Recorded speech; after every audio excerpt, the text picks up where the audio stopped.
I have a tutorial on how to make a cow neck dress which went viral, and I used this exact material for it. So I used the pieces of the material, like the remaining pieces from the material, to make this beautiful piece here. Yes, I would say this is a more simpler way and a more neater way to make a cow neck. If this is something that you want to learn how to make, please keep on watching. And if you are yet subscribed to this channel, please do click the subscribe button down below and join this family. So let's get right into this tutorial.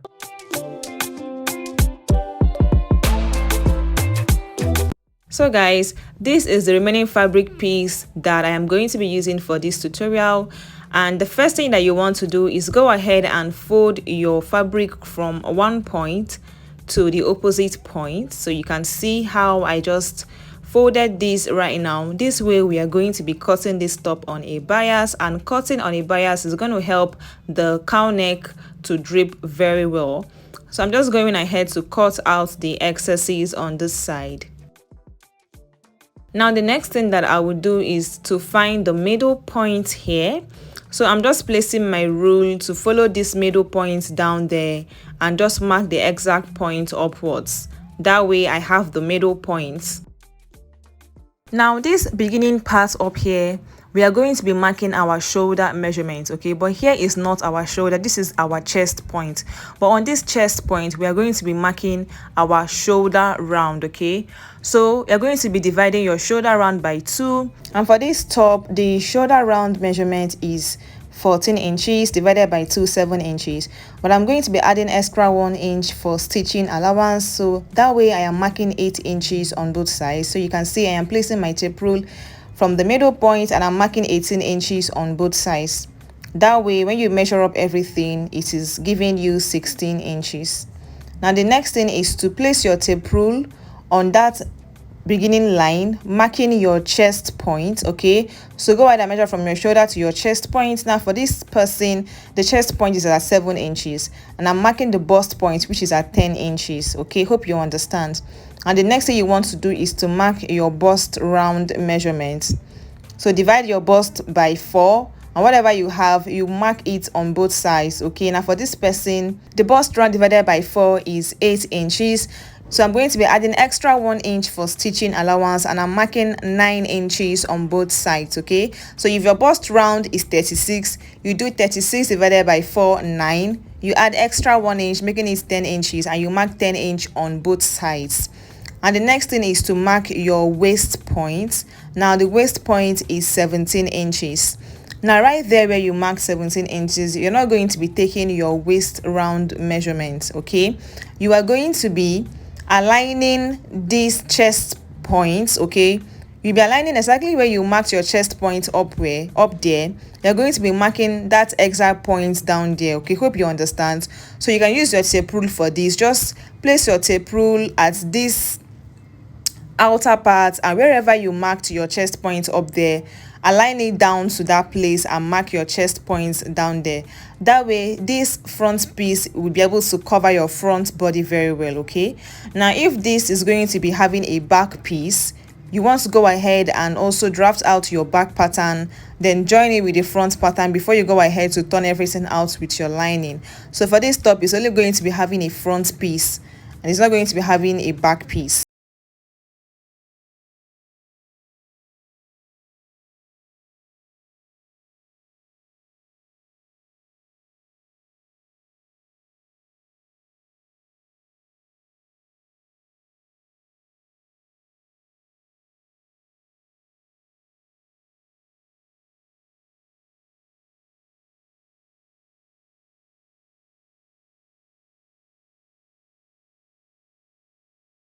Is to cut out my straps, and for my straps the length is as long as 56 inches and the width is 2 inches. So when I'm done with folding this, it becomes a very tiny piece. Now I'll just head over to my sewing machine and stitch this together.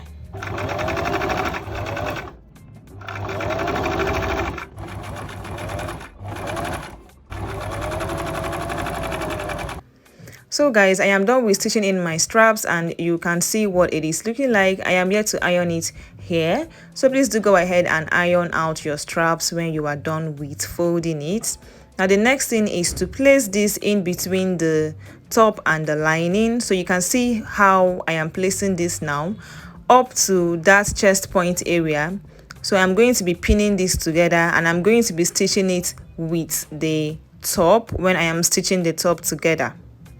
So just go ahead and place it, put it in between the top and the lining just like so. Take it all the way up to the chest point and pin it there.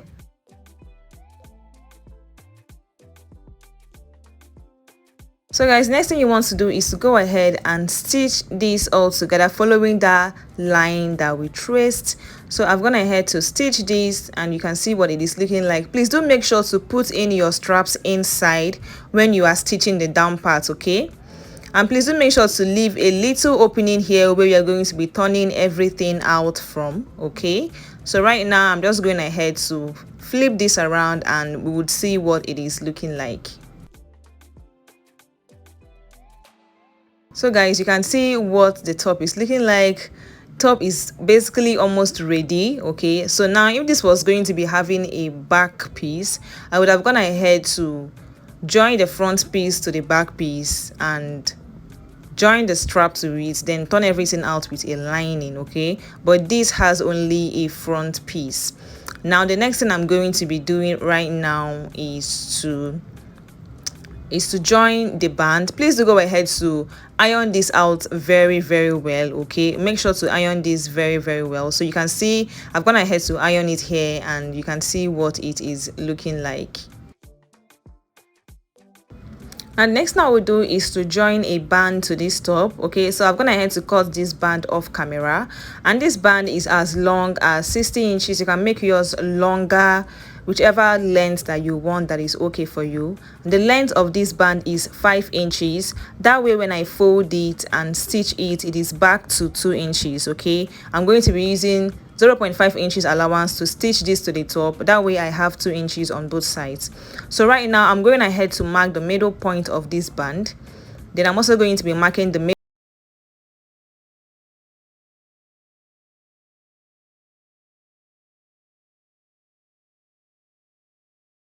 I'm going to do is to place the middle part of the band to the middle part of the top, okay? So I'm going to start pinning from this middle part to the end and from the middle part to the other end. So basically what I'm doing here is I went ahead to place this top in between the band. That way I stitch this only once, okay?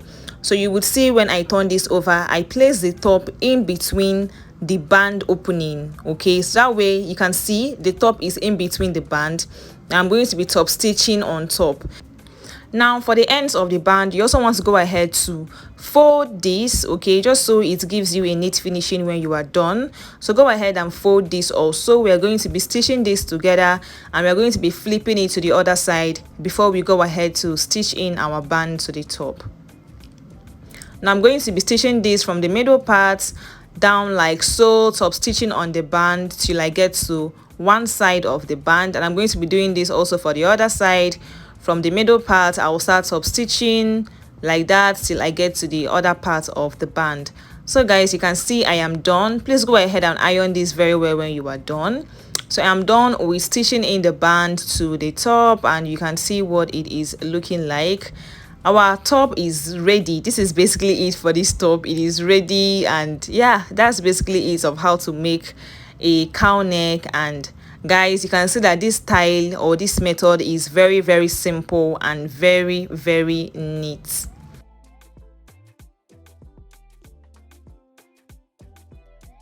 So don't forget to subscribe to the channel if you are yet to subscribe. See you on the next one. Bye.